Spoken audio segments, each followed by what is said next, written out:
ਧੰਨ ਵਾਹਿਗੁਰੂ ਸਾਹਿਬ ਜੀ। ਇੱਕ ਓੰਕਾਰ ਸਤਨਾਮ ਕਰਤਾ ਪੁਰਖ ਨਿਰਭਉ ਨਿਰਵੈਰ ਅਕਾਲ ਮੂਰਤ ਅਜੂਨੀ ਸੈਭੰ ਗੁਰ ਪ੍ਰਸਾਦ। ਹਰ ਹਰ ਕੰਪੈ ਬਾਲਾ ਜੀਓ ਲਾ ਜਾਣਾ ਕਿਆ ਕਰਸੀ ਪਿਓ। ਰੈਣ ਗਏ ਮਤ ਦਿਨ ਵੀ ਜਾਏ ਭਵਰ ਗਏ ਬਗ ਬੈਠੇ ਆਏ। ਜਿਉ ਡਰਤ ਹੈ ਆਪਣਾ ਕੈਸਿਓ ਕਰੀ ਪੁਕਾਰ। ਦੁਖ ਵਿਸਾਰਣ ਸੇਵਿਆ ਸਦਾ ਸਦਾ ਦਾਤਾ। ਸਾਹਿਬ ਮੇਰਾ ਨੀਤ ਨਵਾ ਸਦਾ ਸਦਾ ਦਾਤਾ। ਜੇਤਾ ਜਿਉ ਪਿੰਡ ਸਭ ਤੇਰਾ ਤੂੰ ਅੰਤਰ ਜਾਮੀ ਪੁਰਖ ਭਗਵਾਨ। ਦਾਸਨ ਦਾਸ ਕਹਿ ਜਨ ਨਾਨਕ ਜਿਹਾ ਤੂੰ ਕਰਾਹੇ ਤੇਹਾ ਹਉ ਕਰੀ ਵਖਿਓ। ਵਾਹਿਗੁਰੂ ਜੀ। ਗੋੜੀ ਭਗਤ ਕਬੀਰ ਜੀ। ਪੰਜ ਪਦਾ ਪੇਵ ਕੜੈ ਦਿਲ ਚਾਰ ਹੈ ਸੌਰੜੈ ਜਾਨਾ ਅੰਦਾ ਲੋਕ ਨਾ ਜਾਣਈ ਮੂਰਖ ਆਨ। ਪੇਵ ਕੜੈ ਦਿਲ ਚਾਰ ਹੈ ਸੌਰੜੈ ਜਾਨਾ ਅੰਦਾ ਲੋਕ ਨਾ ਜਾਣਈ ਮੂਰਖ ਆਨ। ਕਹੋ ਡਡਿਆ ਬਾਂਧੈ ਧਨਖੜੀ ਪਾਹੂ ਘਰ ਆਏ ਮੁਕਲਾਊ ਆਹੇ ਰਹਾਉ। ਕਹੋ ਡਡਿਆ ਬਾਂਧੈ ਧਨਖੜੀ ਪਾਹੂ ਘਰ ਆਏ ਮੁਕਲਾਊ ਆਏ ਰਹਾਉ। ਉਹ ਜੇ ਦਿਸੈ ਖੂਹੜੀ ਕੌਣ ਲਾਜ ਵਹਾਰੀ ਲਾਜ ਕੜੀ ਸਿਉ ਟੂਟ ਪੜੀ ਉੱਠ ਚਲੀ ਪਨਹਾਰੀ। ਸਾਹਿਬ ਹੋਏ ਦਇਆਲ ਆਪਣਾ ਕਾਰਜ ਸਵਾਰੇ ਤਾਂ ਸੁਹਾਗਣ ਜਾਨੀਐ ਗੁਰ ਸ਼ਬਦ ਵਿਚਾਰੇ। ਤਾਂ ਸੁਹਾਗਣ ਜਾਨੀਐ ਗੁਰ ਸ਼ਬਦ ਵਿਚਾਰੇ। ਕਿਰਤ ਕੀ ਬਾਂਦੀ ਸਭ ਫਿਰੈ ਦੇਖੋ ਵਿਚਾਰੀ ਇਸ ਨੂੰ ਕਿਆ ਆਖੀਐ ਹੈ ਕਿਆ ਕਰੇ ਵਿਚਾਰੀ। ਪਈ ਨਿਰਾਸੀ ਉੱਠ ਚਲੀ ਚਿਤ ਬੰਧ ਨਾ ਧੀਰਾ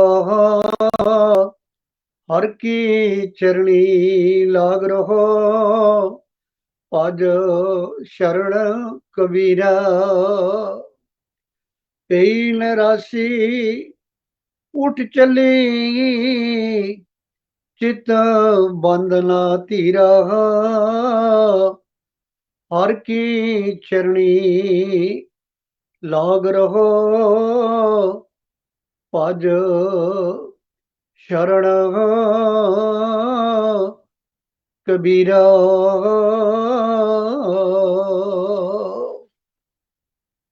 शब्द गुरु ज़ाहिरा ज़हूर सर्व कला भरपूर भगत वत्सल कृपा निधान जगत गुरु वालिए कुल आलम सरवरे कायनात धन धन ਸਾਹਿਬ ਸ੍ਰੀ ਗੁਰੂ ਗ੍ਰੰਥ ਸਾਹਿਬ ਜੀ ਦੀ ਸਰਪ੍ਰਸਤੀ ਕਬੂਲਦੇ ਹੋਏ ਰੋਜ਼ਾਨਾ ਦੀ ਤਰ੍ਹਾਂ ਇੱਕ ਬਾਣੀ ਚੈਨਲ ਦੇ ਮਾਧਿਅਮ ਦੁਆਰਾ ਘਰਾਂ 'ਚ ਬੈਠ ਕੇ ਗੁਰਬਾਣੀ ਦਾ ਲਾਹਾ ਲੈ ਰਹੇ ਅਤ ਸਤਿਕਾਰਯੋਗ ਗੁਰੂ ਪਿਆਰੇ ਗੁਰੂ ਸਵਾਰੇ ਸਤਸੰਗੀ ਜਨੋ, ਆਓ ਕੁਝ ਕੁ ਸਮਾਂ ਗੁਰੂ ਸ਼ਬਦ ਦੀ ਵਿਚਾਰ ਨਾਲ ਜੁੜਨ ਦਾ ਯਤਨ ਕਰੀਏ, ਗੁਰੂ ਦੀਆਂ ਬਾਤਾਂ ਕਰੀਏ।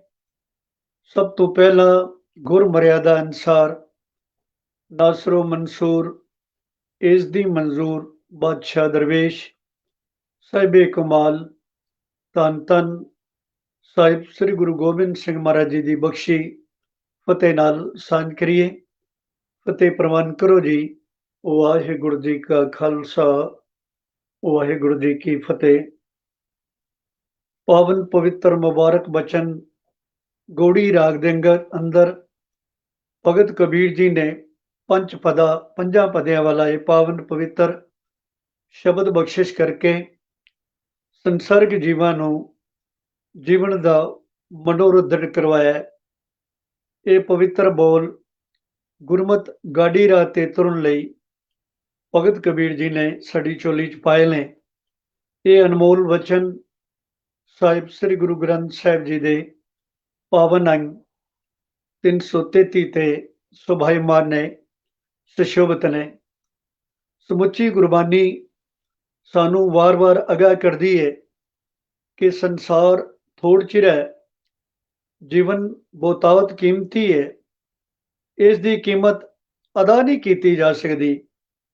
ਕੇਵਲ ਪ੍ਰਭੂ ਪਰਮਾਤਮਾ ਦੇ ਦਰ ਤੇ ਨਤਮਸਤਕ ਹੋ ਕੇ ਗੁਰੂ ਦੇ ਬੋਲ, ਗੁਰੂ ਦੀਆਂ ਬਾਤਾਂ ਹਿਰਦੇ ਵਿੱਚ ਪਰਪੱਕ ਕਰਨ ਨਾਲ ਜ਼ਿੰਦਗੀ ਦਾ ਮਨੋਰਥ ਸਾਰਥਕ ਢੰਗ ਦੇ ਨਾਲ ਪੂਰਾ ਹੋ ਸਕਦਾ ਹੈ।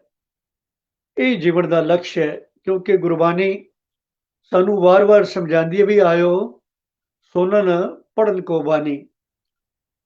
ਤੋ ਭਗਤ ਕਬੀਰ ਜੀ ਜੋ ਸ਼੍ਰੋਮਣੀ ਭਗਤਾਂ ਚੋਂ ਜਿਨ੍ਹਾਂ ਦਾ ਗੁਰੂ ਗ੍ਰੰਥ ਸਾਹਿਬ ਵਿੱਚ ਸਥਾਨ ਹੈ, ਸਭ ਤੋਂ ਵਧੇਕ ਮਾਤਰਾ ਵਿੱਚ ਜਿਨ੍ਹਾਂ ਨੇ ਆਪਣੀ ਬਾਣੀ ਭਗਤਾਂ ਚੋਂ ਰਚਨ ਕੀਤੀ ਹੈ ਤੇ ਮਨੁੱਖੀ ਅਧਿਕਾਰਾਂ ਲਈ ਪ੍ਰਚਲਿਤ ਰੋਹ ਰੀਤਾਂ ਜੋੜੀਆਂ ਸੰਸਰਗ ਜੀਵਾਂ ਨੂੰ ਪ੍ਰਭੂ ਨਾਲੋਂ ਵਿੱਥ ਪ੍ਰਦਾਨ ਕਰਨ 'ਚ ਸਹਾਇਕ ਸਨ, ਉਹਨਾਂ ਨੂੰ ਓਟਰਾਈਟਲੀ ਰਿਜੈਕਟ ਕਰਕੇ, ਉਹਨਾਂ ਦਾ ਖੰਡਨ ਕਰਕੇ ਤਤ ਗੁਰਮਤ ਦੀ ਜੋ ਗੱਲ ਹੈ ਉਹ ਸੰਸਰਗ ਜੀਵਾਂ ਨੂੰ ਬਖਸ਼ੀ ਹੈ।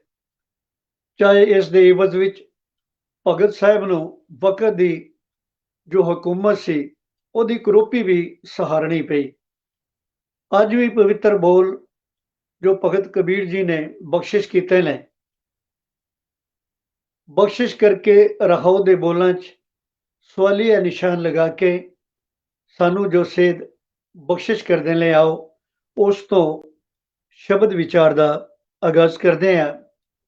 ਰਹਾਉ ਦੇ ਬੋਲ ਨੇ, ਕਹੋ ਡਡਿਆ ਬਾਧੈ ਧਨ ਖੜੀ, ਪਾਹੂ ਘਰ ਆਏ ਮੁਕਲਾਊ ਆਏ। ਭਗਤ ਜੀ ਬਖਸ਼ਿਸ਼ ਕਰਦੇ ਨੇ ਬਈ ਇਹ ਅਸਚਰਜ ਖੇਡ ਹੈ ਕਿ ਜੀਵ ਇਸਤਰੀ ਅਜੇ ਵੀ ਗਫਲਤਾ ਦੀ ਨੀਂਦ ਵਿੱਚ, ਸੰਸਾਰ ਦੇ ਮੋਹ ਵਿੱਚ ਲਾਪਰਵਾਹੀ ਜ਼ਿੰਦਗੀ ਬਤੀਤ ਕਰ ਰਹੀ ਹੈ,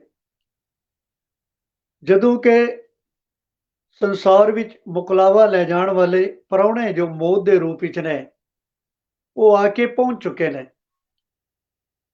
ਸੰਸਾਰ ਜੀਵ ਇਸਤਰੀ ਦੀ ਉਦਾਹਰਨ ਦੇ ਕੇ ਭਗਤ ਕਬੀਰ ਜੀ ਨੇ ਸਮਝਾਇਆ ਵੀ ਜਿਵੇਂ ਪੇਕਾ ਘਰ ਹੈ, ਪੇਕੇ ਘਰ ਕੇਵਲ ਅਸੀਂ ਜੀਵਨ ਸਵਾਰਨਾ ਹੈ, ਇਸੇ ਤਰੀਕੇ ਦੇ ਨਾਲ ਇਹ ਜ਼ਿੰਦਗੀ ਮਨੁੱਖਾ ਜਨਮ ਜੋ ਸਾਨੂੰ ਪ੍ਰਾਪਤ ਹੋਇਆ ਹੈ ਇਹ ਮਾਨੋ ਪੇਕਾ ਘਰ ਹੈ। ਪੇਕੇ ਘਰ 'ਚ ਕੇਵਲ ਅਸੀਂ ਸੁਚੱਜ ਸਿੱਖਣਾ ਹੈ, ਪੇਕੇ ਘਰ 'ਚ ਗੁਣਵੰਤੀ ਬਣ ਕੇ ਜਦੋਂ ਫਿਰ ਸਹੁਰੇ ਘਰ ਜਾਵਾਂਗੇ ਫਿਰ ਪ੍ਰਵਾਨ ਹੋਣਾ ਹੈ। ਜਿਵੇਂ ਸੰਸਾਰਿਕ ਜੋ ਬੱਚੀ ਹੈ ਆਪਣੇ ਮਾਤਾ ਪਿਤਾ ਪਾਸੋਂ ਗੁਣ ਸ਼ੁਭ ਦੈਵੀ ਗੁਣ ਸਿੱਖਦੀ ਹੈ ਤੇ ਚੰਗੇ ਗੁਣਾਂ ਦੀ ਪੰਡ ਲੈ ਕੇ ਜਦੋਂ ਸਹੁਰੇ ਘਰ ਜਾਂਦੀ ਹੈ ਉਹ ਪ੍ਰਵਾਨ ਹੋ ਜਾਂਦੀ ਹੈ।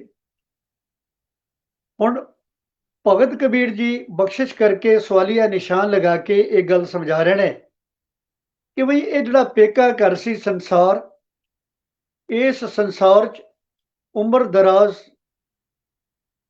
मांग के आए थे 4 दिन, 2 आरजू में कट गए 2 इंतजार में। ये उम्र 4 दिनों की मंग के प्रभु परमात्मा की बख्शिश द्वारा अशरफल मखलूकात की उपाधि लैके संसार च आए सा, पर इत्थे आके संसार के अंदर ये गाफलता की नींद विच ये जीव इस्त्री ने जीवन अजाई गुआ लिया, कोई सचज नहीं सीखिया। सुंदर गुण जिन्हां गुणां की बख्शिश द्वारा इसने संसार समुद्र पार करना सी, इसनूं इस गल की सोझी होनी सी कि भी जान सत कर होएगी माटी, कि बई गाफलता की नींद त्यागी है, परमात्मा की बंदगी विच जीवन गुजारीए ताकि ये साडा संसारिक जीवन सफल पूर्वक रब्बी मार्ग का पांधी बन सके। क्यों? क्योंकि गुरु पातशाह गुरु अमरदास जी महाराज ने सानू हलूणा दे के समझाया भी ये शरीर जड़े मानो ये धरती है, कर्म भूमि है। कर्म भूम में बहु नाम, पूर्ण होए तुम्हारा काम। विगड़ते रूपी खेती विच केवल प्रभु परमात्मा के नाम का बीज बोना है। ये नाम का बीज जदों प्रफुल्लित हो जाएगा फिर मनुख जड़ा फल पावे, मिटे जम त्रास, नित गावे हर हर गुण जाओ। फिर जड़ा जिंदगी का फल है वो फल प्राप्त हो सकता है।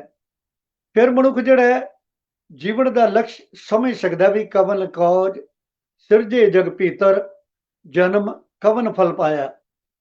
तो भगत जी बख्शिश करके यही हलूणा देंदे ने रहो दे बोला अंदर कि कहो डडिया बांधे तन खड़ी, कि भी अजे भी अचरज हैरानी वाली गल है कि यह जीव इस्त्री जिसने दैवी गुणों को एकत्र करने लई यतनशील होना सी, ये अजे भी अद्धी धोती बन के खलोती है, भाव रिलैक्स मोड च है। इसने अजे भी जिंदगी की कीमत की जो समय है उसका मुल जड़ा समझिया नहीं, जबकि दूजे पासे मुकलावा लैण वाली जड़ी मौत है वो आ चुकी है।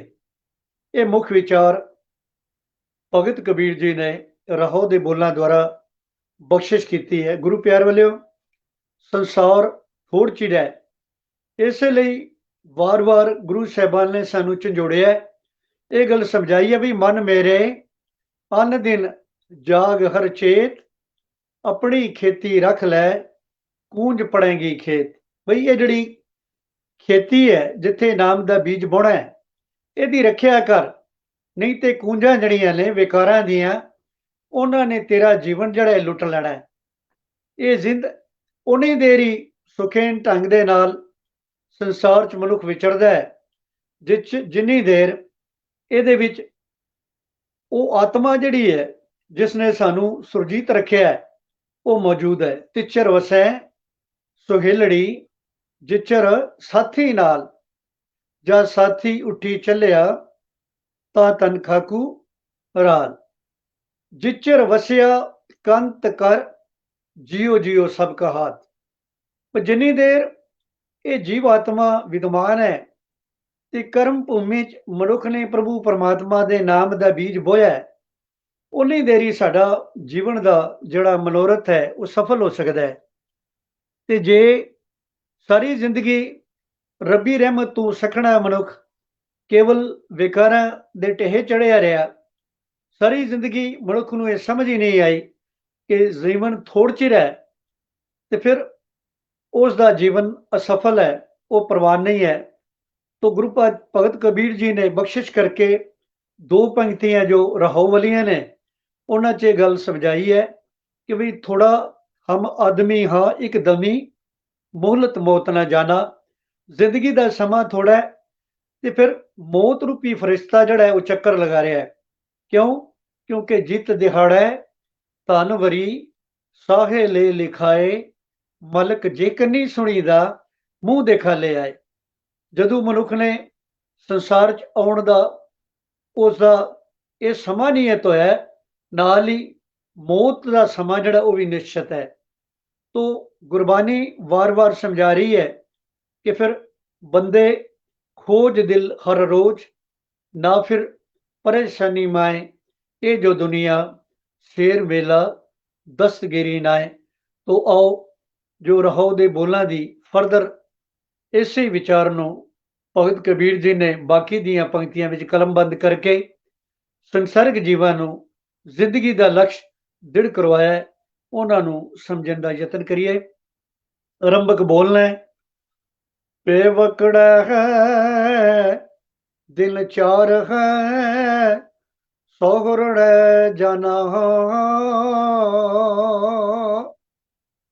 ਭਗਤ ਜੀ ਕਹਿੰਦੇ ਬਈ ਹੇ ਇਸਤਰੀ, ਇਹ ਜੀਵ ਇਸਤਰੀ, ਸੰਸਾਰ ਇੱਕ ਪੇਕਾ ਘਰ ਹੈ।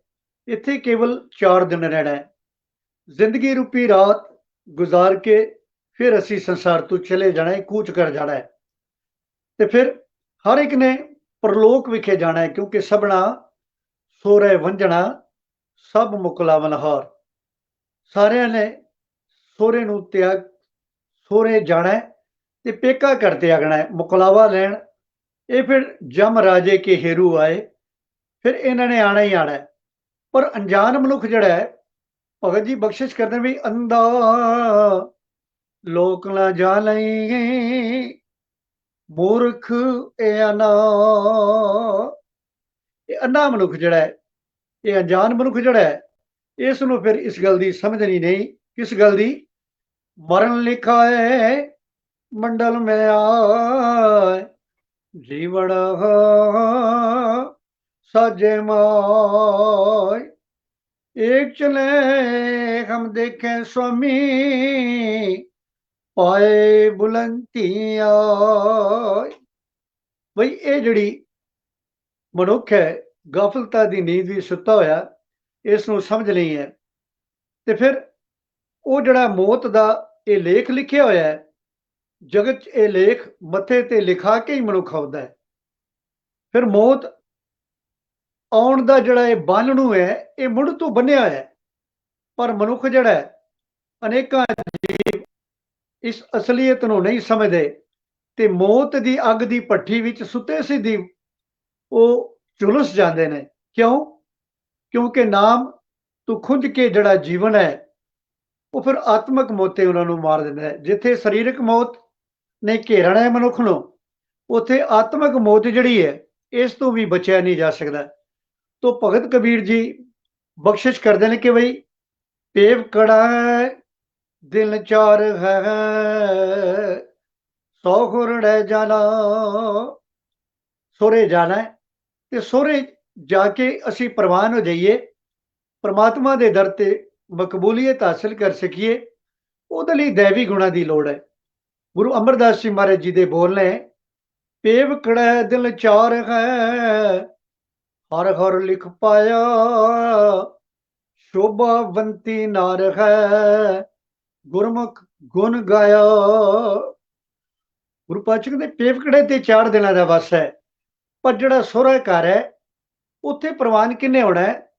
ਜਿਹੜਾ ਸ਼ੋਭਾਵੰਤੀ ਨਾਰ ਹੋਏ, ਭਾਵ ਜਿਹਦੇ ਪਾਸ ਦੈਵੀ ਗੁਣਾਂ ਦੀ ਬਰਕਤ, ਜਿਨ੍ਹਾਂ ਪਾਸ ਉਹ ਉੱਤਮ ਗੁਣ, ਉਹ ਗੁਣ ਜਿਹੜੇ ਗੁਣ ਸ਼ੇਖ ਸੱਜਣ ਨੂੰ ਗੁਰੂ ਨਾਨਕ ਪਾਤਸ਼ਾਹ ਨੇ ਬਖਸ਼ਿਸ਼ ਕਰਕੇ ਪ੍ਰਚਾਰਕ ਦੌਰੇ ਸਮੇਂ ਸਮਝਾਏ ਸਨ ਵੀ ਸੱਜਣ ਸਹੀ ਨਾਲ ਮੈਂ ਚਲਦਿਆਂ ਨਾਲ ਚਲਨ, ਜਿੱਥੇ ਲੇਖਾ ਮੰਗੀ ਹੈ ਤਿੱਥੇ ਖੜੇ ਦੇ ਸਨ। ਇਹ ਜਿਹੜੇ ਅਸਲ ਜੀਵਨ ਨੂੰ, ਜ਼ਿੰਦਗੀ ਨੂੰ ਪ੍ਰਵਾਨ ਕਰਨ ਦਾ ਰਾਹ ਹੈ, ਜਿਸ ਦਾ ਜ਼ਿਕਰ ਸਾਹਿਬ ਸ੍ਰੀ ਗੁਰੂ ਨਾਨਕ ਦੇਵ ਜੀ ਮਹਾਰਾਜ ਨੇ ਬਖਸ਼ਿਸ਼ ਕਰਕੇ ਸਾਨੂੰ ਹਲੂਣਾ ਦੇ ਕੇ ਸਮਝਾਇਆ ਵੀ ਜ਼ਿੰਦਗੀ ਰੂਪੀ ਰਾਤ ਕੇਵਲ 4 ਪਹਿਰਾਂ ਦੀ ਹੈ। ਪਹਿਲਾ ਪਹਿਰ ਮਨੁੱਖ ਨੇ ਮਾਤਾ ਦੇ ਗਰਭ ਵਿੱਚ ਗੁਜ਼ਾਰਿਆ। ਪਹਿਲਾ ਪਹਿਰ ਹੈ ਰਹਿਣ ਕੇ ਵਣਜਾਰਿਆ ਮਿੱਤਰਾ, ਹੁਕਮ ਪਿਆ ਗਰਭਾਸ। ਮਾਂ ਦੇ ਗਰਭ ਵਿੱਚ ਜ਼ਿੰਦਗੀ ਰੂਪੀ ਰਾਤ ਦਾ ਪਹਿਲਾ ਪਹਿਰ ਜਿਹੜਾ ਬੀਤ ਗਿਆ।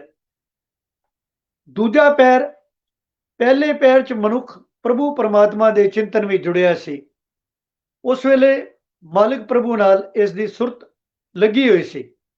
ਪਰ ਜਿਉਂ ਹੀ ਦੂਸਰੇ ਪਹਿਰ ਵਿੱਚ ਜ਼ਿੰਦਗੀ ਰੂਪੀ ਰਾਤ ਦੇ ਦੂਜੇ ਪਹਿਰ ਚ ਪ੍ਰਵੇਸ਼ ਕੀਤਾ ਤੇ ਗੁਰੂ ਪਾਤਸ਼ਾਹ ਕਹਿੰਦੇ ਨੇ ਫਿਰ ਵਿਸਰ ਗਿਆ ਧਿਆਨ, ਹੱਥੋ ਹੱਥ ਲਚਾਈਐ ਵਣਜਾਰਿਆ ਮਿੱਤਰਾ, ਜਿਉ ਜਸੁਦਾ ਘਰ ਕਾਲ। ਹੱਥੋਂ ਹੱਥ ਉਵੇਂ ਹੀ ਨਚਾਇਆ ਗਿਆ ਜਿਵੇਂ ਯਸ਼ੋਦਾ ਦੇ ਘਰ ਕ੍ਰਿਸ਼ਨ ਜੀ ਦੀ ਪਰਵਰਿਸ਼ ਹੋਈ। ਭਾਵ ਪ੍ਰਭੂ ਪਰਮਾਤਮਾ ਨਾਲੋਂ ਲਿਵ ਛੁੜਕੀ ਲਗੀ ਤ੍ਰਿਸ਼ਨਾ ਮਾਇਆ ਅਮਰ ਵਰਤਾਇਆ। ਫਿਰ ਐਸੀ ਤ੍ਰਿਸ਼ਨਾ ਨੂੰ ਬਿਰਤੀ ਅਧੀਨ ਮਨੁੱਖ ਭਟਕ ਗਿਆ ਕਿ ਉਸ ਨੂੰ ਸਮਝ ਹੀ ਨਹੀਂ ਆਈ ਕਿ ਵੀ ਸੰਸਾਰ ਛੱਡ ਕੇ ਜਾਣਾ ਹੈ। ਉਹ ਸਦੀ ਵੀ ਇਹ ਹੀ ਮਨ ਦੇ ਅੰਦਰ ਸਾਜ਼ਿਸ਼ਾਂ ਘੜਦਾ ਰਿਹਾ ਕਿ ਕਿਵੇਂ ਦੂਜੇ ਦਾ ਹੱਕ ਖੋਣਾ ਹੈ, ਕਿਵੇਂ ਦੂਜੇ ਨੂੰ ਮਾਰਨਾ ਹੈ, ਕਿਵੇਂ ਜਵਾਨੀ ਕਿਸੇ ਦੀ ਲੈ ਲੈਣੀ ਹੈ, ਕਿਵੇਂ ਦੂਜੇ ਦਾ ਹੱਕ ਮਾਰਨਾ ਹੈ, ਕਿਵੇਂ ਉਸ ਪ੍ਰਭੂ ਪਰਮਾਤਮਾ ਨੂੰ ਪ੍ਰਾਪਤ ਕਰਨ ਦਾ ਜਿਹੜਾ ਰਾਹ ਹੈ ਉਹਦੇ ਨਾਲੋਂ ਦੂਰੀ ਬਣਾ ਕੇ ਰੱਖਣੀ ਹੈ, ਵਿੱਥ ਬਣਾ ਕੇ ਰੱਖਣੀ ਹੈ। ਸਚਿਆਰ ਬਣਨ ਦੀ ਜੁਗਤੀ ਸਮਝਣ ਦਾ ਤਰੀਕਾ ਹੀ ਨਹੀਂ ਆਇਆ। ਹੁਣ ਗੁਰੂ ਪਾਤਸ਼ਾਹ ਬਖਸ਼ਿਸ਼ ਕਰਦੇ ਨੇ ਬਈ ਐਸਾ ਕਿਉਂ ਹੈ? ਇਸ ਲਈ ਕਿ ਅੰਧਾ ਲੋਕ ਨਾ ਜਾਣੇ ਮੂਰਖ ਨਾ। ਤੇ ਫਿਰ ਅੰਨਾ ਹੋ ਗਿਆ ਦੂਸਰੇ ਪੈਰ ਚ ਜਦੋਂ ਜਨਮ ਲਿਆ, ਵਿਸਰ ਗਿਆ ਧਿਆਨ। ਤੇ ਜਦੋਂ ਮਨੁੱਖ ਨੇ ਅਸਲ ਹੋਈ ਸੰਭਾਲੀ, ਜਵਾਨੀ ਆ ਗਈ, ਜੋਬਨ ਆ ਗਿਆ, ਤੇ ਫਿਰ ਜੋਬਨ ਤਾਲ ਪ੍ਰਭਤਾ ਕੇ ਮਦ ਮੈਂ ਹੈ ਐਲਸ ਭਿਆ ਦੀਵਾਨਾ। ਜਵਾਨੀ ਦਾ ਨਸ਼ਾ, ਫਿਰ ਨਾ ਬਜ਼ੁਰਗਾਂ ਦੀ ਕਦਰ ਰਹੀ ਤੇ ਨਾ ਹੀ ਸੰਸਾਰ ਚ ਪ੍ਰਭੂ ਪਰਮਾਤਮਾ ਦੀ ਬੰਦਗੀ ਦਾ ਜਿਹੜਾ ਰਾਹ ਸੀ ਉਹਦੀ ਸਮਝ ਆਈ। ਕੀਤਾ ਕਿ ਤੀਜਾ ਪੈਰ ਰਹਿਣ ਕੇ ਵਣਜਾਰਿਆ ਮਿੱਤਰਾ, ਧਨ ਜੋਬਨ ਸਿਉ ਚਿਤ ਹਰ ਕੋ ਨਾਮ ਨ ਚੇਤੈ ਵਣਜਾਰਿਆ ਮਿੱਤਰਾ, ਬੱਧਾ ਛੁਟੈ ਜਿਤ।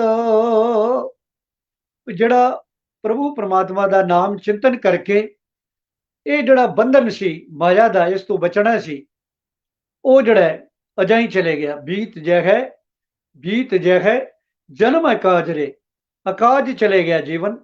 ਨਿਸਤਨ ਸੁਣ ਕੇ ਪ੍ਰਾਨ ਸਮਝਤ ਨਹਿਰੇ ਅਜਾਨ, ਕਾਲ ਤੋਂ ਪਹੁੰਚਿਓ ਆਨ ਕਹਾਂ ਜਹ ਭਾਜਰੇ।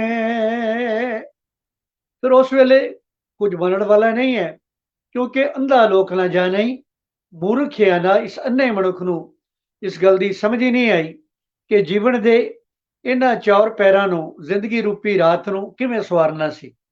ਤੇ ਬਸ ਇਸੇ ਤਰੀਕੇ ਦੇ ਨਾਲ ਬੁਢਾਪਾ ਆ ਗਿਆ। ਨੈਣੋ ਨੀਰ ਬਹਿ ਤਨ ਖੀਨਾ ਪਿਹੇ ਕੇਸ ਦੁਧਵਾਨੀ, ਰੂਦਾ ਕੰਠ ਸ਼ਬਦ ਲਈ ਉਚਰੈ ਅਬ ਕਿਆ ਕਰੇ ਪੁਰਾਣੀ। ਤੇ ਫਿਰ ਜੀਵਨ ਰੂਪੀ ਰਾਤ ਦਾ ਚੌਥਾ ਪਹਿਰ ਜਿਹੜਾ ਸੀ ਉਹਦੇ ਵਿੱਚ ਹੋਇਆ ਕਿ ਚੌਥਾ ਪਹਿਰ ਰਹਿਣ ਕੇ ਵਣਜਾਰਿਆ ਮਿੱਤਰਾ, ਲਾਵੀ ਆਇਆ ਖੇਤ ਜਾ ਜਮ ਪਕੜ ਚਲਾਇਆ ਵਣਜਾਰਿਆ ਮਿੱਤਰਾ, ਕਿਸੇ ਨਾ ਦੇਣੀ ਭੇਖ। ਫਿਰ ਇਹ ਮਨੁੱਖ ਨੇ ਜਾਣਾ ਕਿੱਥੇ ਹੈ? ਇਹ ਭੇਤ ਕਿਸੇ ਨੂੰ ਮਿਲਿਆ ਹੀ ਨਹੀਂ। ਫਿਰ ਅਣਜਾਣ ਹੀ ਅਚਿੰਤੇ ਬਾਜ ਪੇ। ਤਾਂ ਗੁਰੂ ਪਾਤਸ਼ਾਹ ਬਖਸ਼ਿਸ਼ ਕਰਦੇ ਨੇ ਨਾ। ਫਿਰ ਮਨੁੱਖ ਜੀਵਨ ਜਿਉਂਦਿਆਂ ਜੋ ਮਨ ਚਿੱਤ ਨਾ ਚੇਤੇ ਸਨ ਸੋ ਗਾਲੀ ਰੱਬ ਕੀਆਂ। ਪਰ ਐਸਾ ਇਹ ਭਾਣਾ ਕਿਉਂ ਵਾਪਰਿਆ ਕਿ ਸਾਰੀ ਜ਼ਿੰਦਗੀ ਮਨੁੱਖ ਜਿਹੜਾ ਹੈ ਉਸ ਨੂੰ ਜੀਵਨ ਮਨੋਰਥ ਦੀ ਸਮਝ ਨਹੀਂ ਆਈ। ਸਾਰੀ ਜ਼ਿੰਦਗੀ ਉਹਨੂੰ ਇਹ ਸਮਝ ਨਹੀਂ ਆਈ ਕਿ ਉਹਦਾ ਅਸਲ ਘਰ ਜਿਹੜਾ ਹੈ ਉਹ ਸਹੁਰਾ ਘਰ ਹੈ, ਉਹ ਪ੍ਰੀਤਮ ਦਾ ਦੇਸ਼ ਹੈ। ਤੇ ਫਿਰ ਪ੍ਰੀਤਮ ਕੇ ਦੇਸ਼ ਕੈਸੇ ਬਾਤਨ ਸਿਉ ਜਾਈਏ। ਗੱਲਾਂ ਬਾਤਾਂ ਨਾਲ ਪ੍ਰਭੂ ਪਰਮਾਤਮਾ ਦੇ ਦਰ ਪ੍ਰਵਾਨ ਨਹੀਂ ਹੋਇਆ ਜਾ ਸਕਦਾ ਸੀ। ਪਰ ਸਾਰੀ ਜ਼ਿੰਦਗੀ ਰੱਬੀ ਰਹਿਮਤ ਤੂੰ ਸਖਣਾ, ਰੱਬੀ ਰਹਿਮਤ ਤੂੰ ਮਹਿਰੂਮ ਮਨੁੱਖ ਇਸ ਅੰਧਕਾਰ ਵਿੱਚ, ਅਗਿਆਨਤਾ ਵਿੱਚ ਫਸਿਆ ਰਿਹਾ। ਤੇ ਫਿਰ ਜਿਹੜਾ ਜ਼ਿੰਦਗੀ ਦਾ ਕੀਮਤੀ ਸਮਾਂ, ਤਿਆਰੀ ਦਾ ਸਮਾਂ ਸੀ, ਉਹ ਭਗਤ ਜੀ ਬਖਸ਼ਿਸ਼ ਕਰਦੇ ਨੇ ਬਈ, ਡੱਡੀਆ ਬਾਦੈ ਧਲ ਖੜੀ, ਉਹ ਅੱਧੀ ਧੋਤੀ ਬਣ ਕੇ ਹੀ ਖਲੋਤੀ ਰਹੀ। ਭਾਵ ਇਹਨਾਂ ਸਵਾਸਾਂ ਦੀ ਕੀਮਤ ਨੂੰ ਸਮਝਿਆ ਹੀ ਨਹੀਂ। ਸਾਰੀ ਜ਼ਿੰਦਗੀ ਸੰਸਾਰਕ ਚੱਕਾਚੂੰਦ ਉਹਨਾਂ ਨੇ ਮਨੁੱਖ ਨੂੰ ਕੇਵਲ ਕੁੱਲੀ ਗੁੱਲੀ ਤੇ ਜੁੱਲੀ ਇਸੇ ਵਿੱਚ ਜਕੜ ਕੇ ਰੱਖ ਦਿੱਤਾ। ਤੇ ਫਿਰ ਮਨੁੱਖ ਨੇ ਮਨ ਦੇ ਅੰਦਰ ਇਹ ਭਾਵਨਾ ਪ੍ਰਚੰਡ ਬਣਾ ਲਈ ਕਿ ਵੀ ਜਦੋਂ ਬੁਢਾਪਾ ਆਏਗਾ ਫਿਰ ਪ੍ਰਭੂ ਪਰਮਾਤਮਾ ਦੀ ਬੰਦਗੀ ਕਰਾਂਗੇ, ਪਰ ਇਹ ਕਦੇ ਵੀ ਸੰਭਵ ਨਹੀਂ ਹੋ ਸਕਿਆ। तो भगत कबीर जी बड़ी सुंदर बख्शिश करके अगलियां पंक्तियां विच से दे रहे ने, ओ जो दिसै खूड़ी कौन लाज वहारी, लाज घड़ी स्यों टूट पड़ी उठ चली पनहारी। खूड़ी खू संसार ਇਹ ਸੋਹਣਾ ਜਿਹੜਾ ਸੁੰਦਰ ਜਗਤ ਹੈ, ਜਿਸ ਨੂੰ ਗੁਰੂ ਪਾਤਸ਼ਾਹ ਨੇ ਕਿਹਾ ਵੀ ਇੱਕ ਬਗੀਚਾ ਪੇੜ ਕਨ ਕਰਿਆ। ਬਈ ਸੁੰਦਰ ਫੁਲਵਾੜੀ ਜੋ ਪ੍ਰਭੂ ਪਰਮਾਤਮਾ ਨੇ ਬਣਾਈ ਹੈ, ਸੁੰਦਰ ਜਗਤ ਜੋ ਬਣਾਇਆ ਹੈ, ਇਹ ਸੋਹਣੀ ਖੂਹੀ ਜਿਹੜੀ ਹੈ ਜੋ ਦਿਸ ਰਹੀ ਹੈ। ਭਗਤ ਕਬੀਰ ਜੀ ਕਹਿੰਦੇ ਨੇ ਬਈ ਕਿਹੜੀ ਕਿਹੜੀ ਜੀਵ ਇਸਤਰੀ ਇੱਥੇ ਫਿਰ ਸਵਾਸਾਂ ਦੀ ਜਿਹੜੀ ਲੱਜ ਹੈ ਉਹ ਵਹਾ ਰਹੀ ਹੈ। ਭਾਵ ਕੀਮਤੀ ਸਵਾਸਾਂ ਨੂੰ ਜਿਹੜਾ ਇਸ ਤੋਂ ਲਾਹ ਲੈਣਾ ਹੈ ਉਹ ਨਹੀਂ ਲੈ ਰਹੀ। ਸਾਰੀ ਉਮਰ ਜਿਹੜੀ ਨਿਰਾਰਥਕ ਸੰਸਾਰਿਕ ਭੋਗਾਂ 'ਚ ਗੁਜ਼ਾਰ ਰਹੀ ਹੈ, ਉਹ ਕਿਹੜੀ ਜੀਵ ਇਸਤਰੀ ਹੈ। ਬੜੀ ਸੁੰਦਰ ਬਖਸ਼ਿਸ਼, ਉਹ ਜੇ ਦਿਸੈ ਖੂਹੜੀ, ਇਹ ਜਿਹੜਾ ਸੰਸਾਰ ਚੱਕਾ ਚੂੰਦ ਨਾਲ ਲਬਰੇਜ਼ ਨਜ਼ਰ ਆ ਰਿਹਾ ਹੈ, ਕੌਣ ਲਾਜ ਵਹਾਰੀ, ਕਿਹੜੀ ਜੀਵ ਇਸਤਰੀ ਸਵਾਸਾਂ ਦੀ ਲੱਜ ਅਜਾਈ ਗਵਾ ਰਹੀ ਹੈ। ਭਾਵ ਦੁਨਿਆਵੀ ਉਦਾਹਰਨ ਦੇ ਕੇ ਭਗਤ ਕਬੀਰ ਜੀ ਨੇ ਸਮਝਾਇਆ ਵੀ ਜੇ ਖੂਹ 'ਚ ਪਾਣੀ ਭਰਨ ਲਈ ਸੁਆਣੀ ਗਈ ਹੈ ਲੱਜ ਲੈ ਕੇ, ਤੇ ਫਿਰ ਖੂਹ 'ਚ ਘੜਾ ਲਮਕਾਇਆ ਤੇ ਲੱਜ ਜਿਹੜੀ ਹੈ ਉਹ ਵੀ ਟੁੱਟ ਗਈ ਤੇ ਘੜਾ ਵੀ ਟੁੱਟ ਗਿਆ, ਤੇ ਫਿਰ ਉਸ ਨੂੰ ਖਾਲੀ ਹੱਥ ਵਾਪਸ ਘਰ ਮੁੜਨਾ ਪੈਂਦਾ ਹੈ। ਬਸ ਇਸੇ ਤਰੀਕੇ ਦੇ ਨਾਲ ਇਹ ਕੀਮਤੀ ਜ਼ਿੰਦਗੀ ਜੋ ਸਵਾਸਾਂ ਦੀ ਮਿਲੀ ਸੀ, ਕਿਹੜੀ ਐਸੀ ਜੀਵ ਇਸਤਰੀ ਹੈ ਗਾਫਲਤਾ ਦੀ ਨੀਂਦ ਵੀ ਸੁੱਤੀ ਹੋਈ, ਜਿਸ ਨੇ ਸਵਾਸਾਂ ਦੀ ਲੱਜ ਨੂੰ ਅਜਾਈ ਗਵਾ ਲਿਆ। ਤੇ ਫਿਰ ਲਾਜ ਘੜੀ ਕਿਉਂ ਟੂਟ ਪੜੇਗੀ ਉੱਠ ਚਲੀ ਪਨਖਾਰੀ, ਫਿਰ ਉਹ ਸੰਸਾਰਿਕ ਭੋਗਾਂ 'ਚ ਜੀਵਨ ਗੁਜ਼ਾਰਦਿਆਂ ਹੀ ਸੰਸਾਰ ਤੋਂ ਚਲੀ ਗਈ, ਕੂਚ ਕਰ ਗਈ। ਜੀਵਨ ਦਾ ਮਨੋਰਥ ਜਿਹੜਾ ਸੀ ਉਸਨੇ ਸਫਲ ਨਹੀਂ ਕੀਤਾ। ਐਸਾ ਇਸੇ ਲਈ ਹੈ ਕਿਉਂਕਿ ਭਗਤ ਕਬੀਰ ਜੀ ਬਖਸ਼ਿਸ਼ ਕਰਦੇ ਨੇ ਵੀ ਅੰਧਾ ਲੋਕ ਨਾ ਜਾਣੇ ਮੂਰਖ ਇਹ ਅਲਾ। अगले पंजवें बंद विच भगत कबीर जी ने बड़ा बख्शिश करके समझाया, किरत की बांधी सब फिर देखो बिचारी, ये सुनो क्या आखिया है क्या करे बेचारी। भगत जी बख्शिश करते ने भाई ये बेचारी जो जीव इस्त्री है इसनों दोष की दईए, क्योंकि ये तो सारी जिंदगी पिछले कीते संस्कारां दी डोर च बजी हुई भटक रही है। क्योंकि जे पूर्वले जन्म अंकर जब प्रगटियो तब भेटियो रसक पुरख बैरागी, जे पूर्वले संस्कार चंगे नहीं इत्थे भी आके सवासां दी जड़ी लज है इसने कच्चे घड़े नाल बन लई, कच्चे शरीर नाल बन लई, ते फिर इसदा जीवन सफल नहीं हो सकता। जिंदगी विच बहुतात कीमती दैवी गुण प्राप्त नहीं कर सकती। ਤੇ ਭਗਤ ਜੀ ਬਖਸ਼ਿਸ਼ ਕਰਦੇ ਨੇ ਬਈ ਇਸ ਵਿੱਚ ਇਸ ਦਾ ਦੋਸ਼ ਨਹੀਂ। ਕਿਉਂ? ਕਿਉਂਕਿ ਕਿਰਤ ਕੀ ਬਾਂਦੀ ਸਭ ਫਿਰੈ ਦੇਖੋ ਵਿਚਾਰੀ, ਇਤੇ ਪੂਰਬਲੇ ਸੰਸਕਾਰਾਂ ਦੀ ਲੱਜ ਵਿੱਚ ਬੰਨੀ ਹੋਈ ਹੈ, ਅੱਖਰ ਲਿਖੇ ਸਹੀ ਗਾਵਾਂ ਅਵਰ ਨਾ ਜਾਣਾ ਬਾਣੀ। ਕਿਉਂਕਿ ਇੱਥੇ ਆ ਕੇ ਚੰਗੀ ਸੰਗਤ ਨਸੀਬ ਨਹੀਂ ਹੋਈ, ਇੱਥੇ ਆ ਕੇ ਰੱਬੀ ਰਹਿਮਤ ਰੱਬੀ ਦਰ ਤੇ ਪ੍ਰਵਾਨ ਹੋਣ ਲਈ ਯਤਨਸ਼ੀਲ ਨਹੀਂ ਹੋਈ, ਜਿਸ ਕਰਕੇ ਇਸ ਦੇ ਸਵਾਸਾਂ ਦੀ ਕੀਮਤੀ ਪੂੰਜੀ ਲੁੱਟੀ ਗਈ। ਆਤਮਕ ਮੌਤ ਨੇ ਇਸ ਨੂੰ ਘੇਰਿਆ ਹੋਇਆ। ਤੇ ਫਿਰ ਕਿਰਤ ਕੀ ਬਾਂਦੀ ਸਭ ਫਿਰ ਦੇਖੋ ਵਿਚਾਰੀ, ਇਸ ਨੂੰ ਕਿਆ ਆਖੀਐ ਕਿਆ ਕਰੇ ਵਿਚਾਰੀ। ਗੁਰੂ ਪਾਤਸ਼ਾਹ ਭਗਤ ਕਬੀਰ ਜੀ ਬਖਸ਼ਿਸ਼ ਕਰਦੇ ਨੇ ਕਿ ਵੀ ਇਸ ਨਿਮਾਨੀ ਜਿੰਦ ਨੂੰ फिर की दोष दईए, क्योंकि दोष कर्मा अपने आ, जो मैं किया सो मैं पाया, दोष ना दीजै अवर जना। तो जिंदगी बहुतावत कीमती है। जिथे पुरबले संस्कारां दी रास पूंजी लैके संसार च आया, भगत जी कहते मैं इत्थे भी आके रब्बी रहमत दी वरखा प्राप्त करन लई सारी जिंदगी मालिक प्रभु दे दर ते जोदड़ी करनी है ते हथ फैलाना है। हथ भी इस तरह फैलाना है कि कर अंजलि पुन वड्डा है, कर डंडोत पुन वड्डा है, कि वाहिगुरु जी मेरी ये बेनती प्रवान करो, कबूल करो, किते कर्मा करके ये जो विछोड़ा तू मनुखा जन्म प्राप्त होया है, ये कीमती जड़ी मेरी श्वासां दी कीमती बहुतावत, ये जड़ी लज है, ये कच्चे घड़े नाल बनी हुई है। पर मेरी विवेक बुद्धि प्रचंड हो जाए, प्रचंड विवेक बुद्धि नाल मैं फिर इस नूं रब्बी गुणा नाल सरशार कर सकां। फिर परमात्मा दे दर ते निमाना होके निताना होके सदैवी ये मंग करदा रहा कि वाहिगुरु जी बख्शिश करो, मैनू प्रभु परमात्मा अपने दर ते प्रवान कर दिओ, ताकि आवागमन दा जो चक्रव्यूह है ये मैं प्रभु परमात्मा की बख्शिश द्वारा नानक लीन पिहो गोबिंद स्यो ज्यों पानी संग पानी इस अवस्था पहुंच सका। शब्द है आखिरी पंक्ति विच भगत कबीर जी बख्शिश करते हैं, पई नरासी उठ चली चित बांधना धीरा, हर की चरणी लाग रहो भज शरण कबीरा। यही निराशी भगत जी कहते हैं बई आसा सिरे नहीं चढ़दियां, जे प्रभु परमात्मा नूं मन करके बचना करके कर्मा करके समर्पण की भावना नाल प्रभु के दर ते चुके नहीं, फिर सारी जिंदगी मनुख साजिशां घड़दा रहिंदा है, सारी जिंदगी दूजे की जिंदगी लैण च मसरूफ रहिंदा है, सारी जिंदगी धोखाधड़ी विच फसिया रहिंदा है, सारी जिंदगी परोपकारी सुभाਅ तों अपने आप नूं विथ बना के प्रभु परमात्मा नाल विस सेड़ लैंदा है।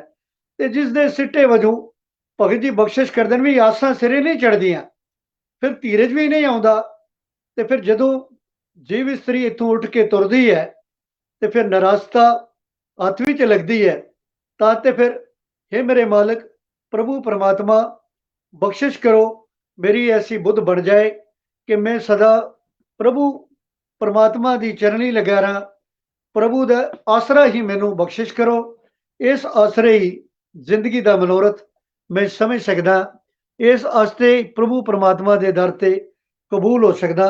आखिरी पंक्ति विच भगत कबीर जी ने इसे ही असलीयत नूं खोलिया कि हे मेरे मालिक पेई निरासी उठ चली चित बांधना धीरा, और की चरणी लाग रहो पाज शरण कबीरा। हे मेरे मालिक प्रभु इस कबीर दे बख्शिश करो, कबीर इस प्रकार की जीवन घड़िया जाए, घड़त घड़ी जाए, ताकि सारी जिंदगी मैं प्रभु परमात्मा की शरण विच जीवन गुजारा। ते मालिक प्रभु का मुड़ कदीमी सदा सुभाਅ है, जो शरण आए तिस कंठ लाए, ये बिरध स्वामी संधा, ये अवस्था तां ही बन सकती है जदों सानू इस गल की समझ आ जाए कि पीव कड़ै दिन चार है, सौ रड़ै जाना, अंधा लोक न जाना, मूर्ख आना। ये अरदास प्रभु परमात्मा के दर ते सदैवी करते रहिए, इन्हां गुणां नाल लबरेज होके ही प्रभु परमात्मा के दर ते मकबूलियत हासिल कर सकते हैं। गुरु पातशाह बख्शिश करन भगत कबीर जी के पावन पवित्र बोल साडे मार्गदर्शक बन जाण, जीवन साडा जाई ना जाए, जीवन का एक कीमती बहुताज समा प्रभु परमात्मा की बंदगी द्वारा गुजारिए। इन्हियां विचारा प्रवान करनियां बानी अगाध बोध है, विचार करते हैं अनगिनत भुलां बख्श लेना। एक बानी चैनल की समुची प्रबंध की टीम का बहुत बहुत धन्यवाद। फतेह नाल संग करो जी। वाहिगुरू जी का खालसा, वाहिगुरू जी की फतेह।